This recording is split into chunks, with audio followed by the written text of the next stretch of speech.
সম্প্রতি বঙ্গোপসাগরের দেশগুলোর আঞ্চলিক সহযোগিতা জোট বিমস্টেক সম্মেলনে যোগ দেন প্রধান উপদেষ্টা ডক্টর মোহাম্মদ ইউনূস। সেখানে বৈঠক হয় ভারতীয় প্রধানমন্ত্রী নরেন্দ্র মোদীর সঙ্গে। বিমস্টেকে তৃতীয়বারের মতো সভাপতির দায়িত্ব পেয়েছে বাংলাদেশ।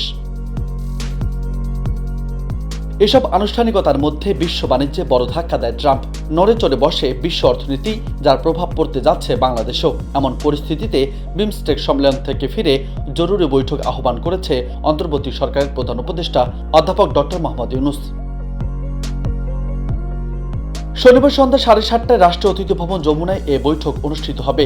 প্রধান উপদেষ্টা প্রেস সচিব শফিকুল আলম জানিয়েছেন, জরুরি বৈঠকে যুক্তরাষ্ট্রের শুল্ক ইস্যু নিয়ে আলোচনা হবে। এতে শীর্ষস্থানীয় বিশেষজ্ঞ, উপদেষ্টা এবং সংশ্লিষ্ট কর্মকর্তারা উপস্থিত থাকবেন।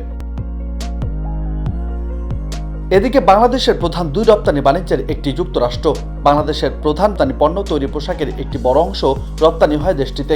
যুক্তরাষ্ট্রে বছরে বাংলাদেশে রপ্তানি হয় $8.4 বিলিয়ন, যা প্রধানত তৈরি পোশাকের। গত বছর যুক্তরাষ্ট্রে তৈরি পোশাক রপ্তানি দাঁড়ায় $7.34 বিলিয়ন, অর্থাৎ $734 কোটি।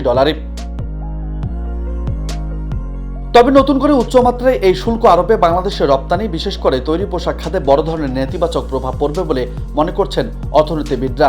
এতদিন যুক্তরাষ্ট্রে বাংলাদেশি পণ্যের উপর গড়ে 15% শুল্ক ছিল। ট্রাম্পের সিদ্ধান্তে বাংলাদেশি পণ্যের উপর শুল্ক বাড়িয়ে 30% করা হয়েছে। নিউজ ডেস্ক, বার্তা 24।